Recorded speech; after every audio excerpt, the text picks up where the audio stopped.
I didn't know what they were doing, what their plan was, what was about to happen. I didn't really think I did anything wrong, so it wasn't no use to like run, try to hide from them or anything, so I just stood here and waited on them. A farmer feeling the full weight and power of the state of South Carolina. You got a warrant here for unlawful cultivation of hemp. Under arrest for growing a crop he had a license to grow. I can't call my lawyer before y'all mess with it? No, sir, you can call your lawyer down in jail. We gonna cut it regardless. Your lawyer can't stop us from cutting it. It's grown in an unlawful location. He's accused SLED agents, the Attorney General, and the State Ag Department of conspiring to arrest him and destroy his $2 million hemp crop. Most of the raid caught on body camera. Hey, let me touch this up. Yes, sir. Until the recording goes dark. Guess who gets to turn the cameras on and off? Not the defendants, only the people wearing the cameras. And I don't think they should ever turn the cameras off in the course of an investigation. Because if they turn the cameras off, you can be assured they are going to try to do something that they don't want the public to know about. This all happened 3 years ago at a farm near Charleston. That farmer filed a federal civil rights lawsuit last month alleging the South Carolina Law Enforcement Division ignored legal advice and a judge's warning to give the farmer his day in court before destroying his crop. Well, tonight, new questions about that body camera recording and whether SLED agents followed the agency's body-worn camera policy during this raid.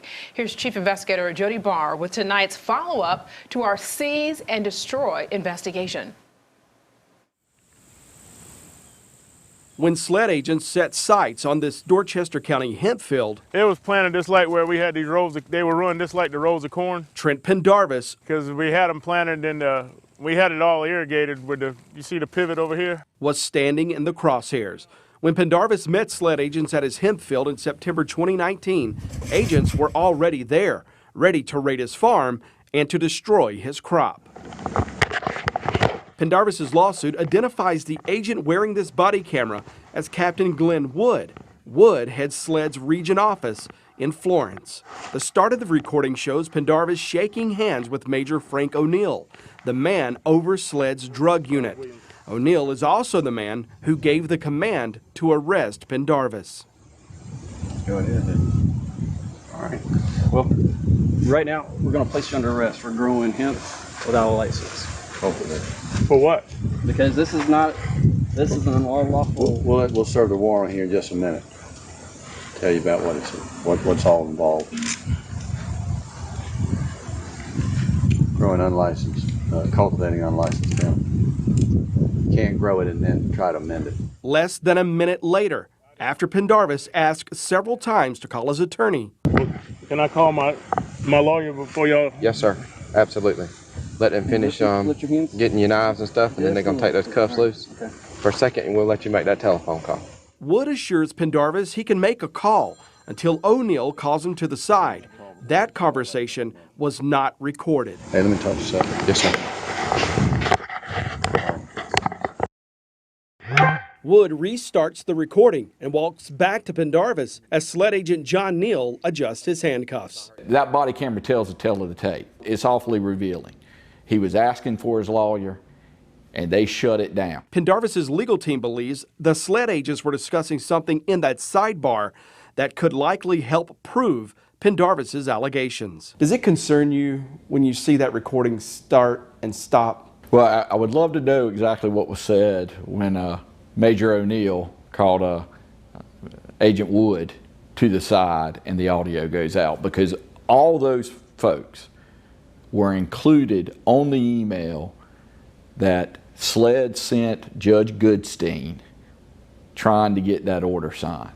Just 8 days earlier, SLED emailed Circuit Court Judge Diane Goodstein to ask her to sign an order giving SLED the authority to seize and destroy Pendarvis's hemp crop.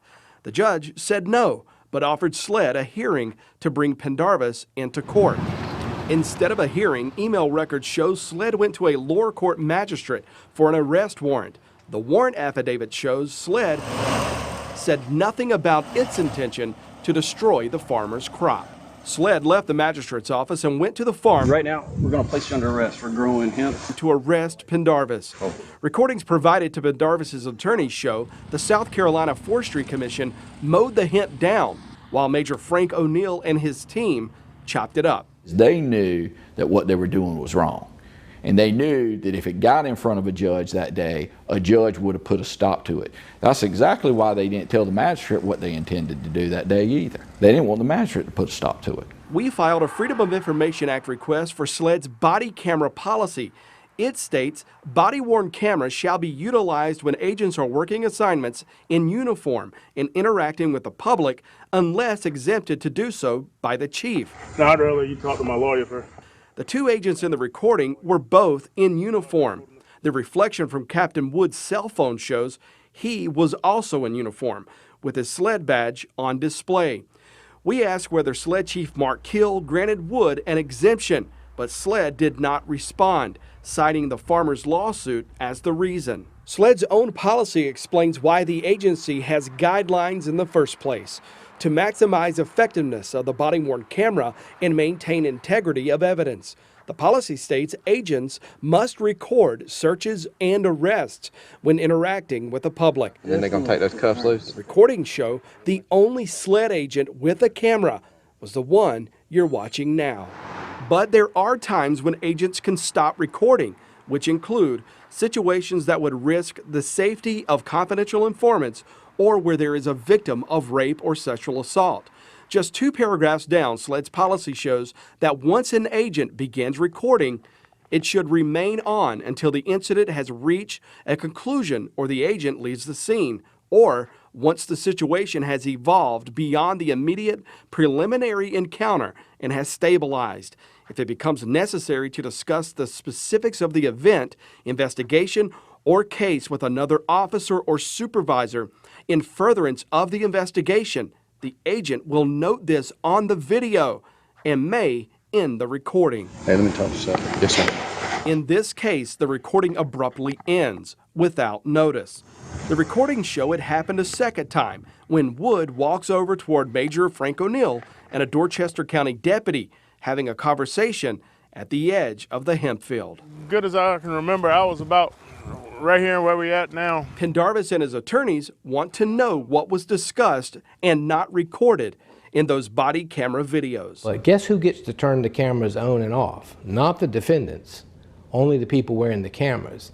And I don't think they should ever turn the cameras off in the course of an investigation, because if they turn the cameras off, you can be assured they are going to try to do something that they don't want the public to know about. They're not doing it to protect the accused. They certainly are not when they turn the cameras off.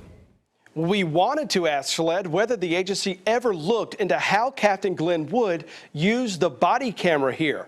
SLED Chief Mark Kill would not talk about any of this, invoking a SLED policy of not commenting when the agency is sued. However, whether agents follow the body camera policy is not a cause of action in the farmer's lawsuit. I filed a Freedom of Information Act request to find out if SLED ever reviewed this body camera policy question. SLED has a little less than 2 weeks to respond to our request.